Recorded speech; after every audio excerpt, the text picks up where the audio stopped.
would be so proud of me. It would be so... My father is proud of me now.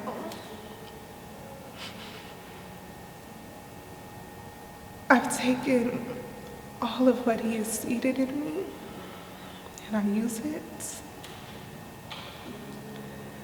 That also looks like the type of love that he has given me, which is compassionate, it's patient, it's non-judgmental, it's soft, it's tender, it's kind, and those adjectives are seldomly used in connection with Black people. And so, it's work.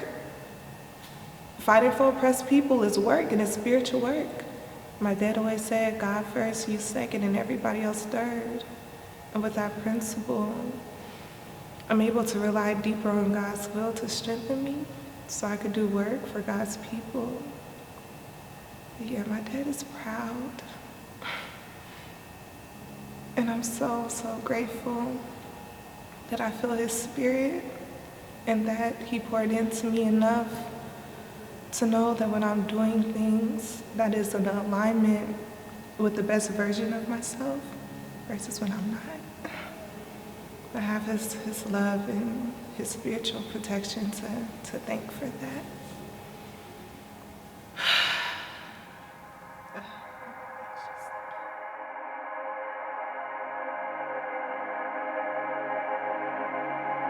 Ain, yes. Her penmanship is beautiful. Yeah. So special. I swear you should. This is my favorite pastime. But as I was saying, one of the reasons why I wanted to make this book is because when we did the play, so many women would come backstage after the play with their daughters. Mm-hmm. And at this time they had daughters that may have been teens, daughters who were young adults, and the mothers had seen the play when they were either teens or young adults, mm-hmm. right? Because you know this play's been around, 40 years I think now. In Ajayi, God rest in power. But the mothers and daughters would be talking about how so much of the play spoke to what they were experiencing right now, albeit the emotional baggage of abuse, loneliness, self-neglect, all of those things. So I wanted to create an instrument that would let colored girls calm, beautiful. Relax and release. Yes. And for me, coloring did that. When I was a little girl, oh my God, I could spend hours coloring. Oh, and there are poems in here. Oh yeah, there's poems, there's journal pages, there's worksheets. Because as a drama therapy specialist, we have all sorts of catalysts and writing prompts and questions to just help you discover self, right? So it's, if you notice, it says Healing Sisters Through Art and Self-Discovery. Because I find when we find ourselves, we fall in love with ourselves. And once you fall in love with yourself, that's a wrap. It's a wrap. What? Can we talk about Black Girl Magic? That's real. I love this. Drama art therapy. I want to incorporate activities like that when I talk about my pop-up business, like bringing healing to the hood and hosting pop-up events that enhance hangout culture for folks to come, just like you do like a pain and sip, but you go through a series of activities that works on mending and healing. Yeah, because it's necessary, especially to just make it through an hour every day. Like we need to actively I'm gonna eat, I'm gonna go pray, but I also need to work through this frustration, transmute this energy through these whatever grown folk and healing activities. I start most of my seminars and whatnot with breathing. Okay. But as I told you, I do 5 in, 5 hold, 5 that. But I also have a habit of when I get to stoplights, I say stop and breathe. And so instead of just waiting for the light to change, I stop and breathe. That's great. It is, because, you know, this traffic in Atlanta, boy, it'll On drive top of you that. to drink, girl. I had to call and give me sweet tea. I'm like, what? I need something to drink. That's the most holiest drink. Right. That sweet tea, boy, it ain't nothing to play with. That's fair. Sometimes I'm like, man, I just need a break from this traffic. No, I like that. It's like very interactive way of incorporating just like self-healing modalities. Yes. It's like, Black folk, we gotta breathe because we're subjected to so much more stress, a higher frequency of those adversities. There's someone on the show whom I am planning to talk with. He's a fellow organizer, community member. But for me, I'm just like, that's your default role as a Black person in a Black community. Like someone in some capacity, you're supposed to take up some type of space to ensure that you're pouring into the community for sustainment. So I'm not impressed by Black folk who care about the plight of Black community, because we're all supposed to. Okay. But this particular gentleman, I've known about him for my years as Spelman, but wasn't all good things.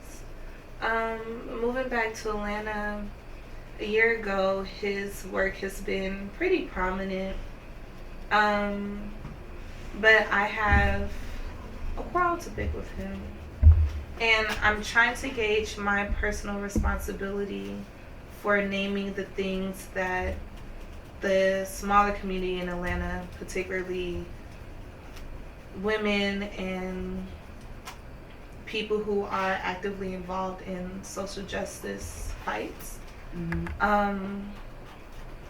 trying to decide if I should also call into question the concerns I have been raised about him.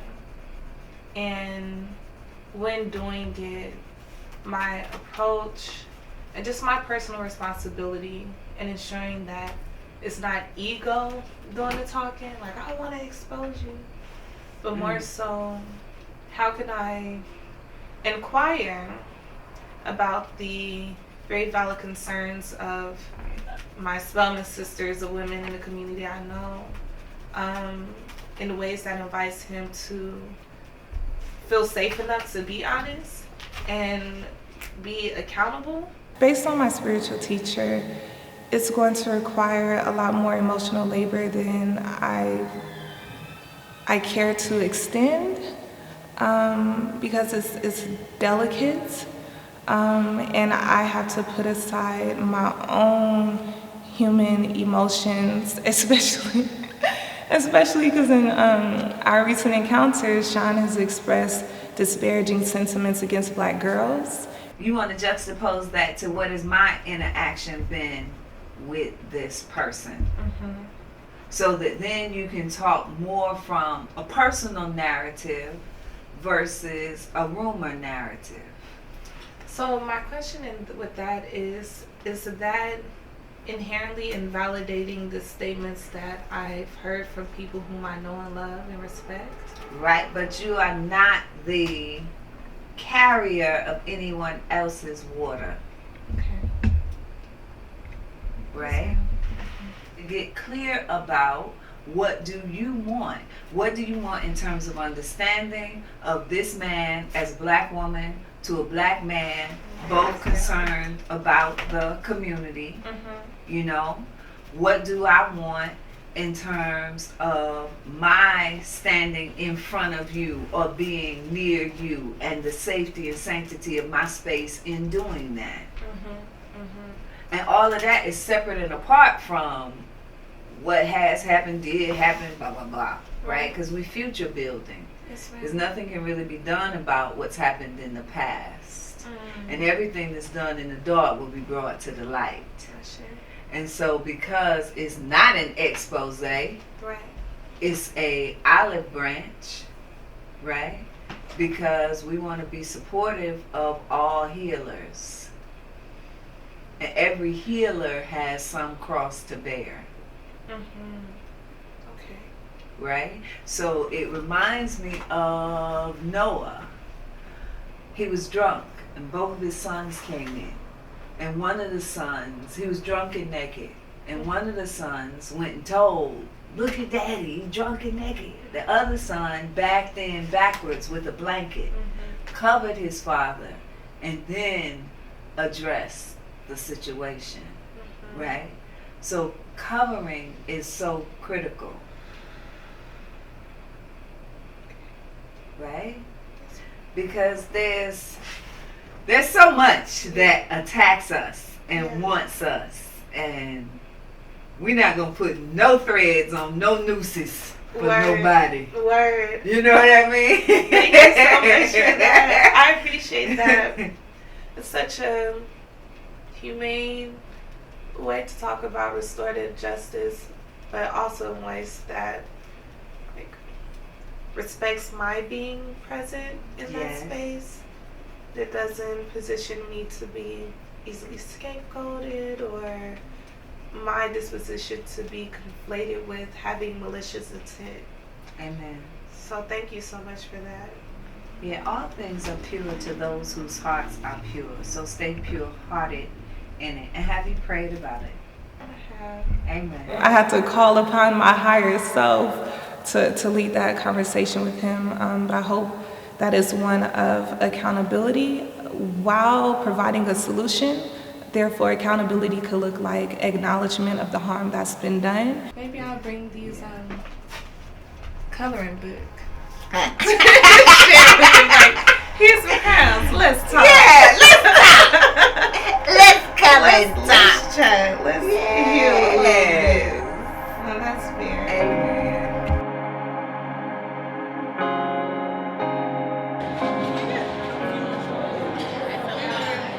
So, what is going on with everyone? Yeah, it's been like weeks and weeks. Has anyone been anywhere? I went to Vegas. Have y'all ever been to Vegas? I don't think I knew that you went to Vegas. You're in Vegas. Did you not post it? What happens in Vegas stays in Vegas? So, well, I don't ever really post when I travel unless I'm eating, but I posted the food. So the food was really good. But I went to a music festival. It was Which music festival? it's called Day in Vegas. So it was like boozy, Gunna, like that kind of thing. It was a really good time. Love Vegas. Vegas is expensive. So you were in Vegas for just a day? No, I went Friday, Saturday, Sunday, Monday. Left Monday. Went, that was really fun. I met a lot of people like to hang out with. No, I didn't. I did meet someone at Afropunk, but I didn't get her number.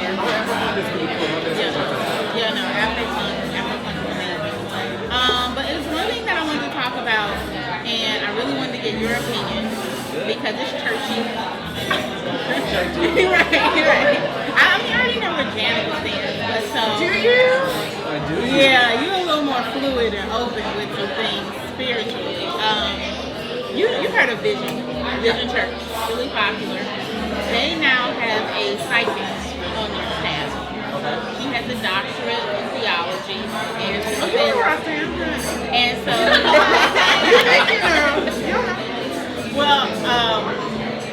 And now we're about to have a guest. Look at it. What up, man? What you talking about? You? Me? You good?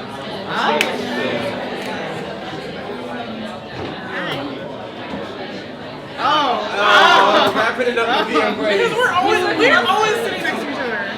Every week. Every week. Alright, so what about me? Literally, You were literally We're not talking. Oh, okay. I just thought you know That's a great better. lady. We really weren't, but So feel like you were talking about the Vision Church. Are you familiar? So it's a popular church here in Atlanta. They added a psychic to their ministry. Nothing in there. So she has a doctorate in theology, I guess like you will, but she's a psychic. And so she said that's aligned with the faith there. I mean, they put her on the payroll, so I guess everyone's cool with it. But I'm just like, that's different. I know back in the day that would have been a no-go. Or even today in some areas, it's a no-go. Would you go to that church and let the psychic? I wouldn't. I don't think I would. But she just might call you out and be like, wait, I'm getting, this strong presence and I don't know why you asked him. You know he ain't gonna do nothing outside of regular church stuff. You think so? Bible study, That's not Sunday true. school, It's just I know certain things is not church for me. anniversary. He might even That's come to the cool. second service. Just maybe. Because this is really, but there is a verse in the Bible that says that all spiritual gifts are to be used. And so I think that's what's It is. I've done my research in it with, the aspect of mediums and psychics. My personal belief, not to ruffle any feathers, but I think that I mean, is she the psychic. devil or something? No, she just misguided. No, let me finish this point. Thank you. I feel that psychics, they do readings and prophecies or whatever for, like you come into their space, you pay for them to talk to you. Church, in this context. Well, in this context. But I'm speaking in just like the general consensus. You go to them, you talk to them, and you pay them the invoice, and then they tell you about whatever. Right? Is that how it works? I'm not assuming. If I'd have closed my eyes and not been a part of that conversation, I would have thought you were talking about the church. So I do see the youth coming back to the church and really transforming the institution, not the word, but the institution to be more responsive to the millennials and the people that are coming after them. I don't think I've ever told anybody about this. And this happened like one time, a long time ago, back when Underground was open. And they had the people that read the tarot cards and do that. So I'm walking, like if you're in the mall or something, you walk by something a couple of times, just doing whatever. So Were they white? this day it could have been, I don't know. Okay. I'm not, I don't remember. So I'm walking, walking back, not thinking anything of it, and like I walked by one time, and then this lady stopped and she said, hey, so she approaches me. Yeah. So, not even the fact that she's like going palm reading psychic, she's running up to me, so I'm on guard. Right, So I don't know what you about to pop out. Right, yeah. And she was like, I was like 19, 20. And she's like, I just want to, talk to you. And I'm like, what's up? So she's like, my face is this way. She's standing right here. Right. She's So not catching on your body language. so I turned to her. She said, oh, never mind. I had a smile on her face. She was like, nah, I'm good. You're called by God. I'm good. And she literally sat back in her chair. I thought that was a real thing. I had never told anybody about that. I was like, I just turned to her. I was like, how can I help you? She said, you called by God. I'm good. Went back to her seat and do whatever. So I just thought that was interesting. Would I go to the psychic at Vision? No. I identify completely where he's coming from on this, because I feel the exact same way. I would not go to a psychic. I don't believe in them, and I believe it's the same gift. Like we have the prophetic gifts, and when you take a psychic, it's the same. It's kind of the same gift, but it's coming from a different place, and that's what I can't get with.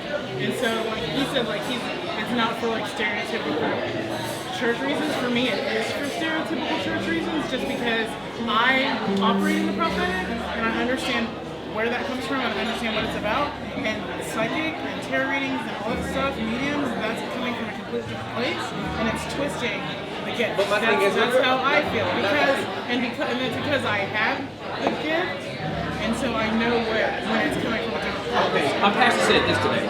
He said, truth is in the Bible, but all truth is not in the Bible. You can get truth from anywhere. So when y'all say it's coming from a different place, like to define where that place is coming from, like it's borderline, why Adam and Eve was told not to eat the forbidden fruit, not to judge things how it may seem, whatever. God recognizes that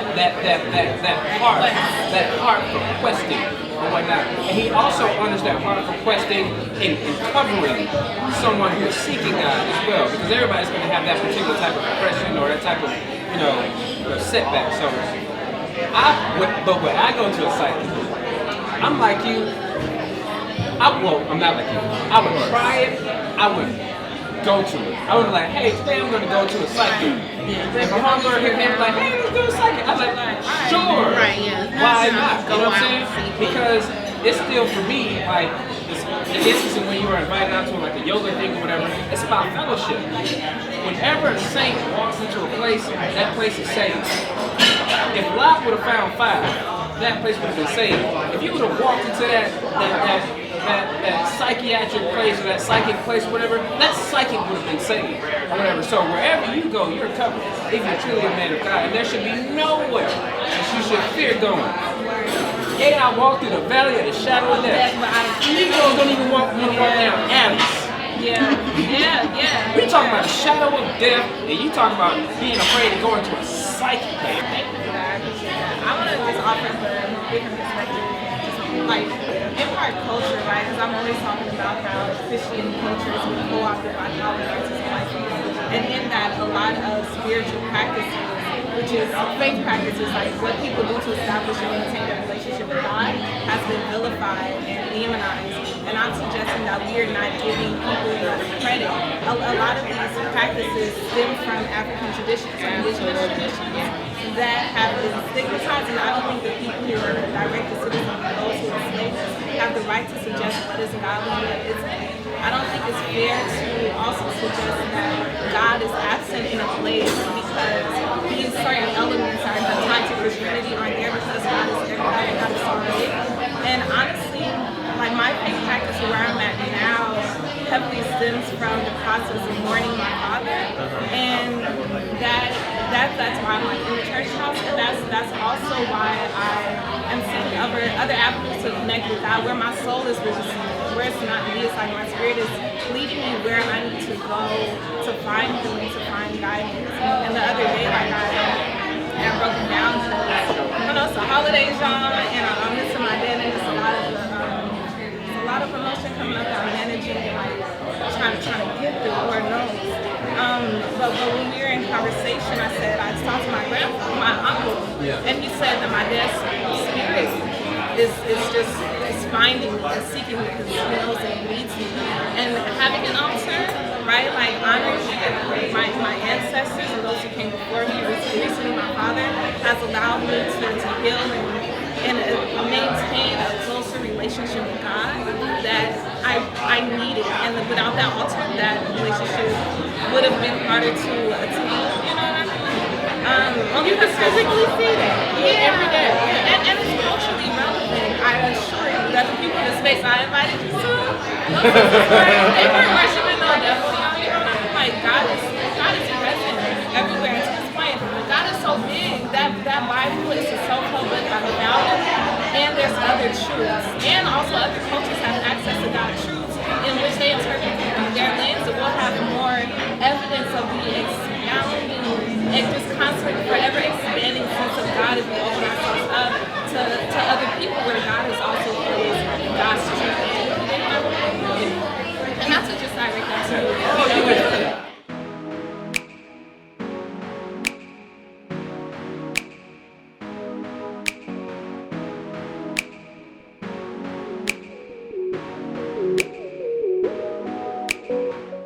Everyone's about to dig in, but I really want to talk about something that's really present in the news and something everyone's been waiting on. We talking about impeaching Trump, or we talking about these whack ass Democrats? No, I was And impeachment is going to go through and actually happen.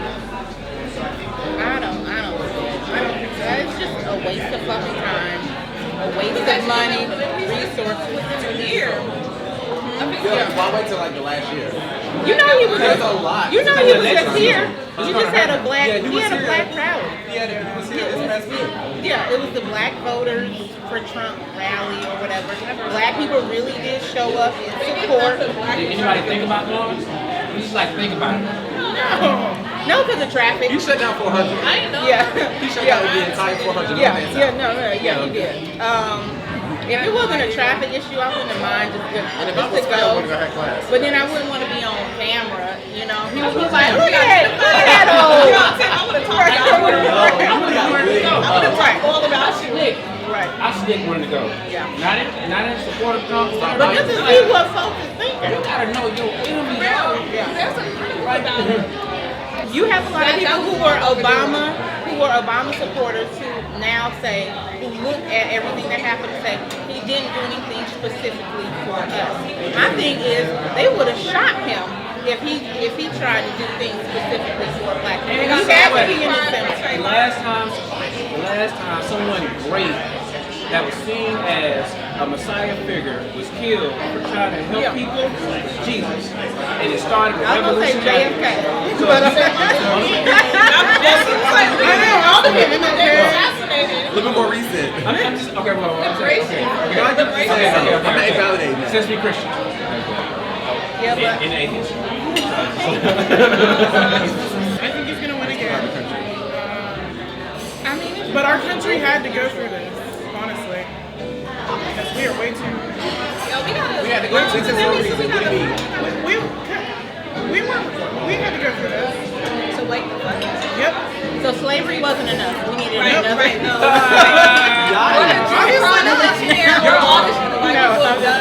wasn't enough. Apparently. Lynching wasn't enough. That's because we always forgive it. We Right. always got to forgive the Right. children. Yeah. But that's not applicable everywhere. Running up in your home, taking your kids and husband and lynching wasn't enough, but I just needed a little 3 years of Trump to really get me back on the track. To remind me. Yeah. If anyone were to be a Trump supporter, it would probably be Janackeh, just because she said today or in general that this was all ordained, this is in his plan, his assuming meaning whichever deity she's worshiping today. People used to be conscious enough to vote once only for the president. Now, Negroes will come up and show up for every election that they possibly can. So that's the political awakening, all right? Constant involvement in the political process. I think the spiritual awakening has more to do with Kanye than Trump. Boy, no, you didn't. Well, you know he's had. I will leave. I love Shawn. However, he sometimes, he says some things and I'm just like, shut up. He's the same one who slavery was black people's fault. It should not be the same. As long as Because it's if it was a that. white man saying it, should be saying that we would be pissed off. What is he saying that a white man said? If he said the same things that if a white man said, well, slavery is y'all's fault, if a white man was down with Trump, if a white man did any of this, I'm sorry. Exile was Israel's fault. You know what I'm saying? You're not doing what you need to do to maintain this land. Maintain your people, and what's going to come out of it is exile or slavery. So I wouldn't say it was a choice, but the accumulation of bad choices called slavery. On white people's end, and on a mismanagement of land and people from African regions. When poor people get sick, is it their fault? When poor people get sick, is it their fault? Since they made so many poor Depending on the decisions. sickness, depending on their diet. So there's sick people in general. It's genetic sometimes.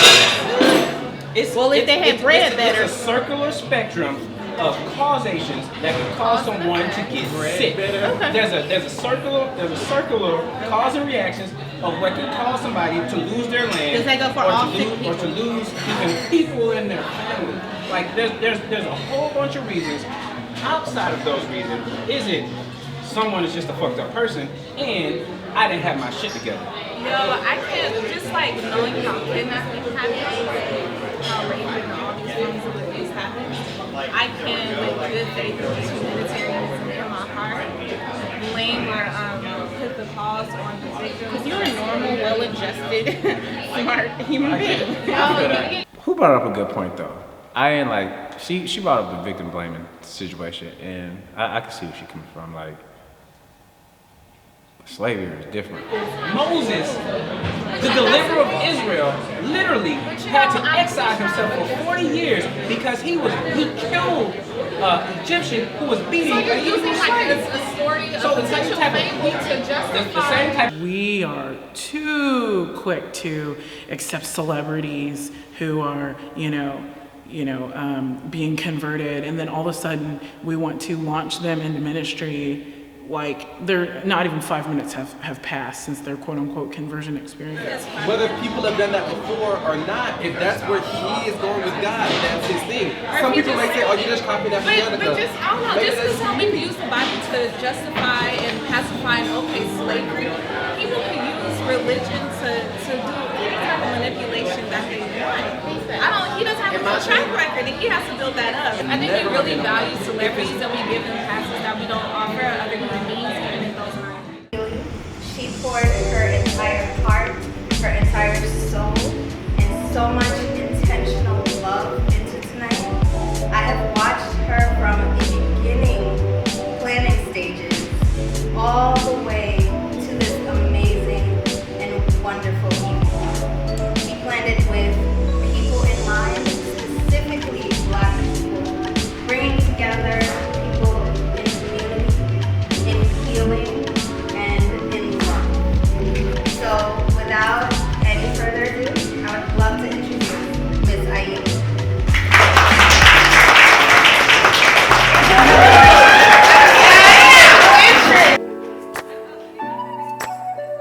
Alright, y'all, thank you so very much. I'm so grateful to share space with you all, to share space with your ancestors.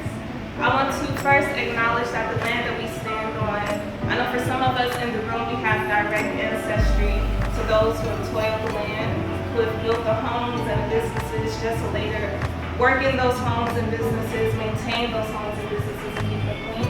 So the Self-Capture series, it is a space where I and the team curate immersive, community-centered pop-up-events to enhance hangout culture. What is hangout culture? Hangout culture is whatever you and your homies do when you go hang out. It could be a bar, a museum, a strip club, depending on how classy or raunchy you want to be for the night, right? But at the heart, we are a creative research and solution-based community intervention nonprofit. I invite you all to sit with dignity, to sit comfortably, and pay attention to your breath. As I talk to you, I'm going to walk you through a breathing meditation. So if you can, just keep your attention on me, on my voice. Your mind may wander, and that is okay.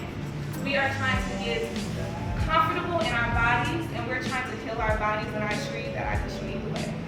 Go on.